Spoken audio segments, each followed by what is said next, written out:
Welcome to STV life.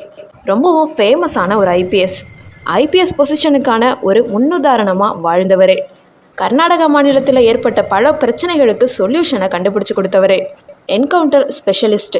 அப்படிப்பட்ட ஃபேமஸான IPS இன்னைக்கு அரசியல் வரதுக்கு என்ன காரணம் என்னன்றதை இந்த வீடியோவில் பார்க்கலாம். அதுக்கு முன்னாடி என்னோட சேனலை ஃபர்ஸ்ட் டைம் விசிட் பண்ணுறீங்கன்னா மறக்காமல் இந்த வீடியோக்கு லைக் போட்டு என்னோட சேனலை சப்ஸ்கிரைப் பண்ணிக்கோங்க. வாங்க வீடியோக்குள்ளே போகலாம். ஐபிஎஸ் அண்ணாமலை அவர்கள் கரூர் மாவட்டம் சின்ன தாராபுரம் பக்கத்தில் உள்ள தொட்டம்பட்டிங்கிற ஒரு கிராமத்தில் தான் பிறந்திருக்காரு. இவர் ஒரு பூர்வீகமான விவசாய குடும்பத்தில் தான் பிறந்திருக்காரு. 4ஆம் தேதி ஜூன் மாதம் 1984 வருடம் பிறந்திருக்காரு. இவருடைய தந்தையார் பெயர் குப்புசாமி கவுண்டர், தாயார் பெயர் பரமேஸ்வரி. இவருடைய மனைவியார் பெயர் அகிலா சுவாமிநாதன். இவங்களுக்கு 2 பசங்க இருக்காங்க. கரூரில் தன்னோட என்ஜினியரிங் டிகிரியை முடித்த அவர் லக்னோவில் எம்பிஏ டிகிரியை முடிச்சிருக்காரு.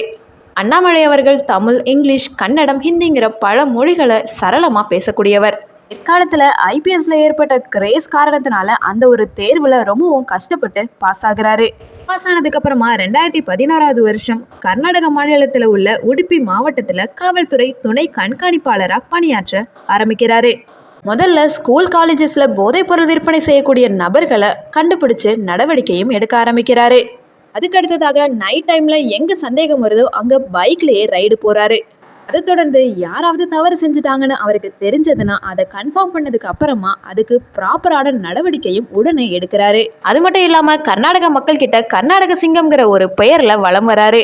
இன்னும் சொல்லப்போனால் சினிமா பாணியில் வளர்ந்தவர்னு தான் சொல்லணும். அதாவது 2015 வருஷம் உடுப்பியில் காவல்துறை கண்காணிப்பாளர், 2016 வருஷத்தில் சிங்மலூரு மாவட்ட காவல்துறை கண்காணிப்பாளராக இருந்திருக்காரு. அதை தொடர்ந்து அடுத்ததாக 2018 வருஷம் பெங்களூர் தெற்கு மாவட்டத்தோட துணை ஆணையர்.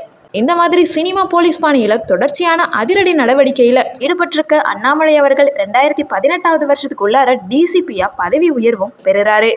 அது மட்டும் இல்லாமல் யாருக்குமே பயப்பட மாட்டார். தப்புன்னு தெரிஞ்சால் அதை சட்டவிரோதமாக இருந்துச்சுன்னா கண்டிப்பாக உடனே நடவடிக்கையும் எடுக்கிறாரு.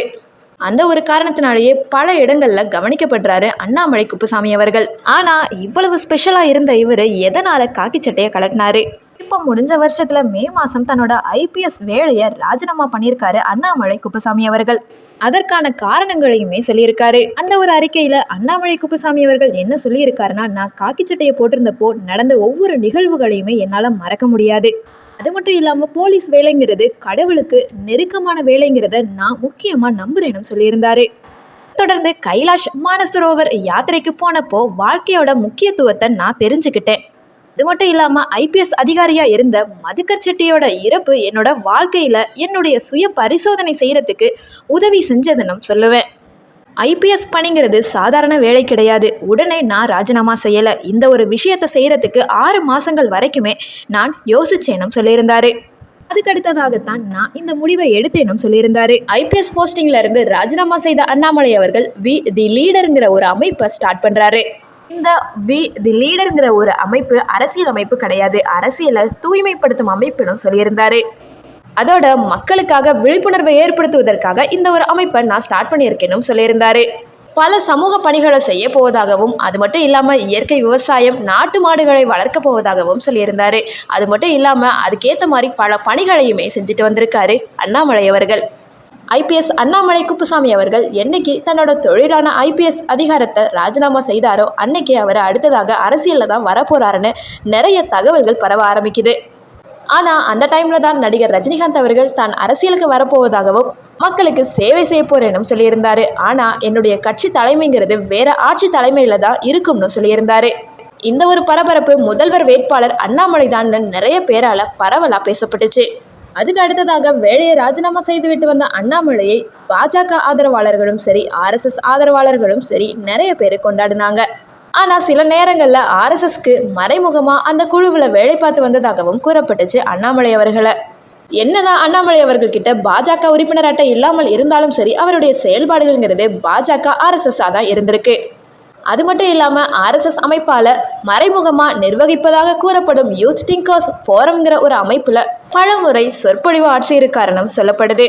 அது மட்டும் இல்லாமல் சிஏஏ விவகாரத்தில் பாஜகவுக்கு ஆதரவாக தன்னோட நிலைப்பாட்டை எடுத்தவர் அண்ணாமலை அவர்கள். இந்த ஒரு நிலையினாலேயே பாஜகவோட தற்போது அதிகாரப்பூர்வமாக அண்ணாமலை இணைஞ்சிருக்காரு. அது மட்டும் இல்லாம தமிழ்நாட்டில் பாஜகவை வலுப்படுத்துறதுக்கு தன்னால இயன்ற வரைக்குமே தான் முயற்சி செய்வேன்னு சொல்லியிருந்தாரு. அதற்கேற்ற முயற்சியையுமே அண்ணாமலை குப்புசாமி அவர்கள் எடுத்துக்கிட்டு தான் வராரு. அவற்றினை நடைமுறைப்படுத்திக்கிட்டும் இருக்காரு. அண்ணாமலை குப்புசாமி அவர்கள் இவ்வளவு நல்லதை செஞ்சதையும் தாண்டி பல விருதுகளையும் கௌரவங்களையுமே வாங்கியிருக்காரு. அண்ணாமலை குப்புசாமி அவர்கள் உடுப்பி மற்றும் சிக்மல்லூர்ல இருந்து டிரான்ஸ்ஃபர் ஆகும் பொழுது மக்கள் நிறைய பேர் தடுத்திருக்காங்க. ஏன்னா அவர் இருக்கும் பொழுது தவறுகள்ங்கிறது நடக்கிறது ரொம்பவும் குறைவாகவே இருந்திருக்கு. அது மட்டும் இல்லாமல் அவர் காவல்துறையில் பணியில் இருக்கும் பொழுது நிறைய உயர் அதிகாரிகள்கிட்டையும் சரி, முதலமைச்சர்கள்கிட்டையும் சரி, ஆளுநர்கள்கிட்டையும் சரி பல விருதுகளை வாங்கியிருக்காரு. அது மட்டும் இல்லாமல் கர்நாடகாவில் ரொம்பவும் பேசப்பட்ட போலீஸ் அதிகாரியாகவும் இருந்திருக்காரு. அப்படிப்பட்ட முன்னாள் IPS அண்ணாமலை குப்புசாமி அவர்களுடைய வாழ்க்கை வரலாறு உங்களுக்கு பிடிச்சிருக்கோன்னு நினைக்கிறேன். இந்த வீடியோ பிடிச்சிருந்துச்சுன்னா லைக் பண்ணுங்க, ஷேர் பண்ணுங்க, கமெண்ட் பண்ணுங்க. இது போல வீடியோஸ் வேணும்னாலும் என்னோட சேனலை சப்ஸ்கிரைப் பண்ணிக்கோங்க. தேங்க்யூ ஸோ மச் ஃபார் வாட்சிங்.